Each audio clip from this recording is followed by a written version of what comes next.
Hey, oh, okay, we're recording now. Hey, what's up, Sonic Squad? I was told I had to stop playing Holy crap, Fortnite for I'm the in day, Fortnite! and I'm kind of bored, so I thought it'd be kind of interesting to look over some of the video game manga and video game manga related stuff that I have. So let's get right to it. この世界の片隅で今を生きる僕らは涙を越えて光のサソへ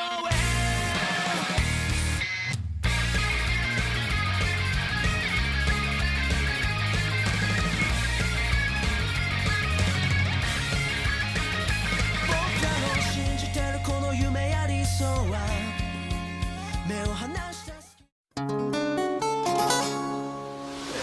Uh, to start off small, or smaller, I guess, I want to take a look at the Legend of Zelda Minish Cap and Phantom Hourglass kind of double book that I got, because I don't know, it was pretty lit. I forget how long ago I got it. I think I got it from my local comic book shop.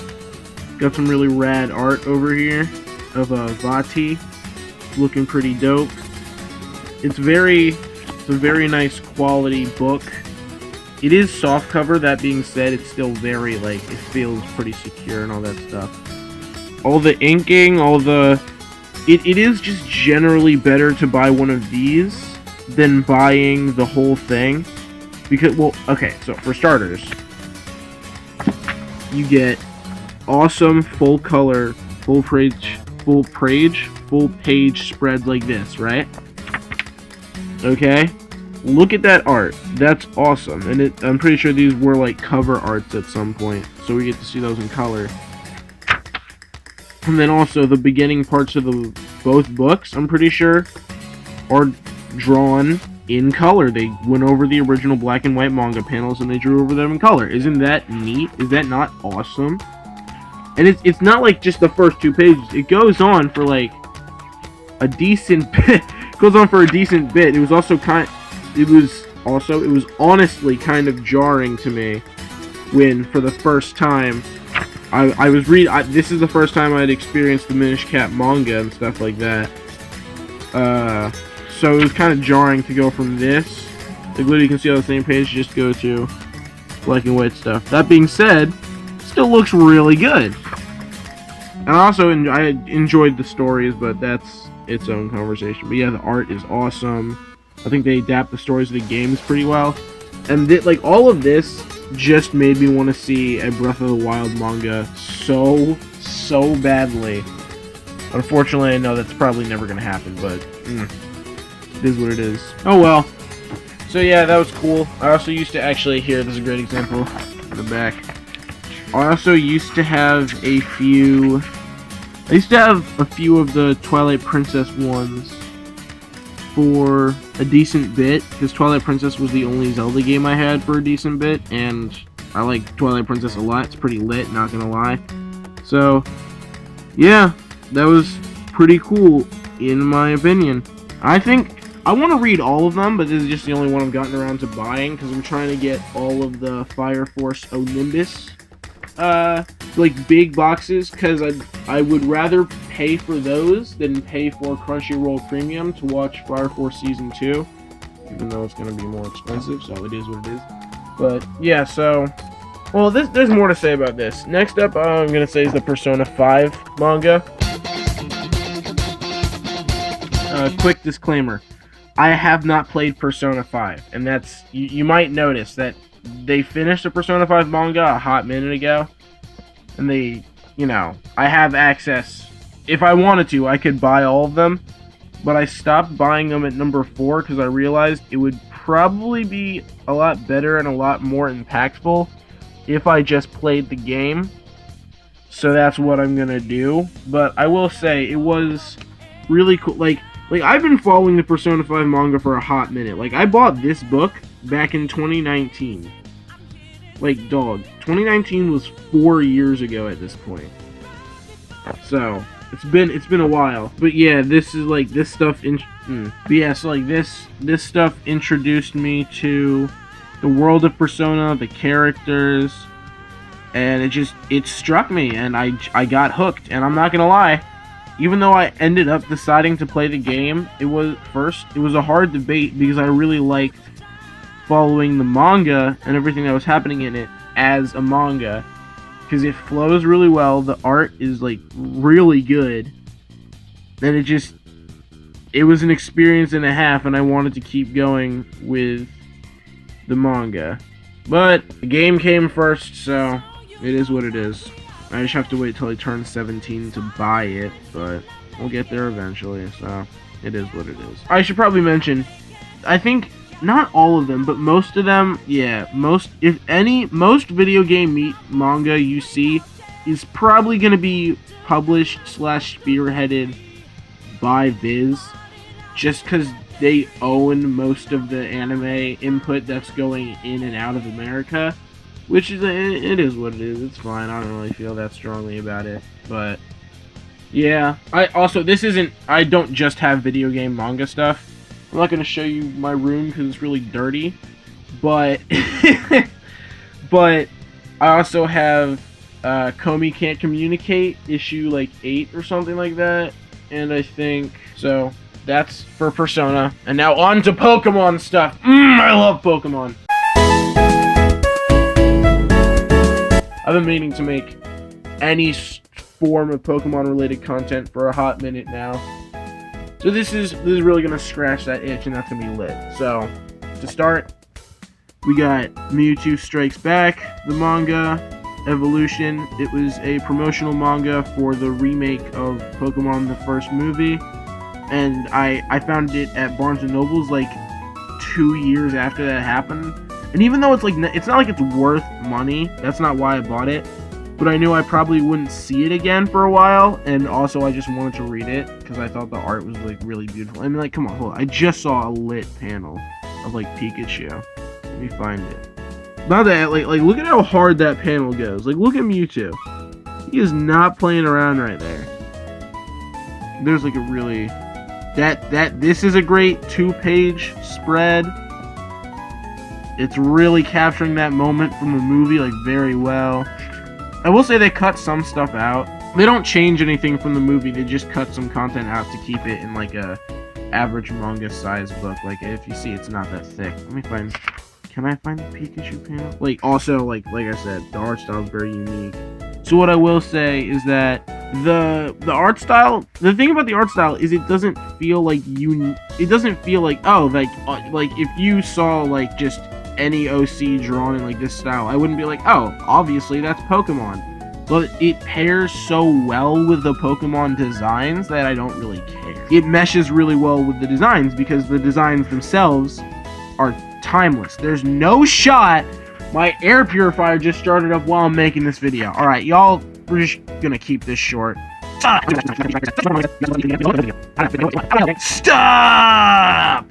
I'm assuming that's what Ash would sound like. We got panel of Pikachu crying. Very sad. So that's just one form of the manga, like I said. You absolute blood-sucking leech. Viz Media again. Let's look at the Zelda one, because I know it's Viz Media. How did I know? So this is one of the many art books that I got for Christmas a while ago. So the Pokemon Adventures manga is the official Nintendo manga that just goes over the story of every Pokemon game as they come along. So basic stuff like that, right? It just goes over the story, characters, stuff like that. And it actually enhances it in certain aspects. I cannot escape you. It gives more dialogue, more context, more character moments. There are like different newer story beats. Like there's just like, if you haven't read a full series of Pokemon Adventures manga, I highly recommend it. Like specifically the Black and White and the Black and White 2 manga, because they connect with each other and like they give, it's like the Pokemon like trainers, right? They don't really have their own personalities because they're not supposed to. You're supposed to project yourself onto them. And they do a really good job of that in the games, but the manga is a chance to see like what those personalities are interpreted like and how they like would act and stuff, and it's awesome. Because like this guy wants to be a rad Pokemon trainer. This girl is like agent or something, and she does like Pokemon dancing and like the whole musical stuff in black and white too. I forget what her game is. I think she's literally just a random girl. And this guy right here, ignore that voice crack, that didn't happen. This guy is like a super spy, and he's like the whole point of his existence is that he is the best and no one can stop him, and he's absolutely goated. Okay? Like, you want to know how much of an impact that left on me? I literally remember a scene from, I think, like, Volume 4, where this guy is going through the sand area in between, like, the cities. I'll show it on screen because I don't remember the name of it. Where there's construction workers, right? And so these two are split up. So he's taking a break, and she keeps moving forward. And he's taking a break. This guy wants to be the best trainer in the world, so he's reading Pokemon stat books and stuff like that. And while the workers are sitting there for lunch, and there's a really nice interaction where one of them says, "Are you studying?" Good kid. Like, good kid. Like, I remember that so vividly. And I'm gonna be honest, I haven't read any other ones because they weren't at my local library. That being said, let us enter. Like, this stuff. If you're a fan of manga art, and or even just Pokemon in general, like, seriously pick this up. It's one of the cheaper Nintendo books, like Nintendo art books. Like, for example, the I'm not gonna go get it. I'll show a picture of it on screen. But the Mario Odyssey art book, $60. Creating a Champion, when it first came, the Creating a Champion Hero Edition book, when it first came out, was I think it was like $110. But because they had such bad overstock, because let's be real, nobody's paying that much consistently for Breath of the Wild, it dropped to like $60 or $70, and then I got it for Christmas. I got all those books for Christmas the same year. Like, look at this stuff. Like, you can't tell me that's not awesome. This is for the Diamond and Pearl one. Like, look at that. And they go over, like, they don't talk, they don't, like, give, like, talking points or anything. But they go over different, like, they go over, like, they just show you, I'm stuttering, because I'm trying to find an example. Like, here, look. They show you the sketch of the, like, certain art, like, panels, stuff like that, art posters that they've done, like, promotional art, stuff like that. There's some manga stories in the back that are pretty cool. But they also, and there's also, you also get a full page poster, by the way, just so you know. It's, like, pretty, just really cool stuff for fans that have, like, been, that, like, you know, like this stuff, obviously. I'm trying to find it. But they also, like, break down the composition of posters and stuff like that. Like, okay, yeah, like right here. So, like, the first thing, if they have, like, a Pokemon that they want to place a lot of importance on, they're going to do him first. Him, she, it, whatever. And they're going to make them really big and give them a lot of detail. And normally they have them either facing front or facing back. I don't really see them at a side angle that often. Just so that they can be like a sort of backdrop, right? So for this example, it's Kyurem. Whatever is supposed to be like in the like the middle ground between the front of the cover and the back of the cover. So in between Kyurem, and in this instance, I'm not going to show it yet because I want you guys to understand. Like, I forget what their names are. I think it's Rosa and somebody else. This is Black 2, obviously. And they'll have all these, like, little characters in Pokemon that are probably in that chapter of the manga. So that's why they're on the cover. And they'll have them in the middle ground. And then on the foreground, top, they'll have, not outline, but they'll have pretty vibrant in the front. You have Rosa and the other guy. And they, like, show this a bunch of times. They show it in the sketch phase and everything. It's just really cool. It's really cool. And then you also get to see, like, the full art renders of those characters that they had, that they decided to break up for the poster. Like, for example, you see up in front, you got the starters, you got, I forget what their names are. I'm pretty sure that's a professor, though. That's the professor of the Kalos region, I think. That's her sister. I know she has the bug-type gym. She's like a fashion lady. Once again, I forget her name. That's Tio. Don't know why I remember Tio. In a different instance, we have the Pokemon taking the foreground. They're taking the front, like, majority of the poster. If I could break this down with a grid, I would. Then you have characters who are probably in that manga chapter, but like side characters, not as important. You have them smaller, okay, taking the middle ground, and then in the background you have the main characters with these really big detailed renders. And then through this book, we get to see those full renders. He's doing a little run here. She's jumping out. I think her name is Serena. I haven't watched the anime or the manga in a hot minute. I'm pretty sure that's Serena, though. Like, she threw a snowball at Ash because he was being sad. I remember that. Leave me alone!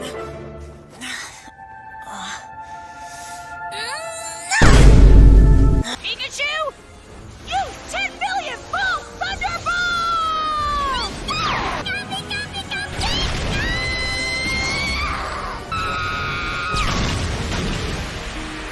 Unbelievable! So yeah, it's just they're like, it's stuff like that.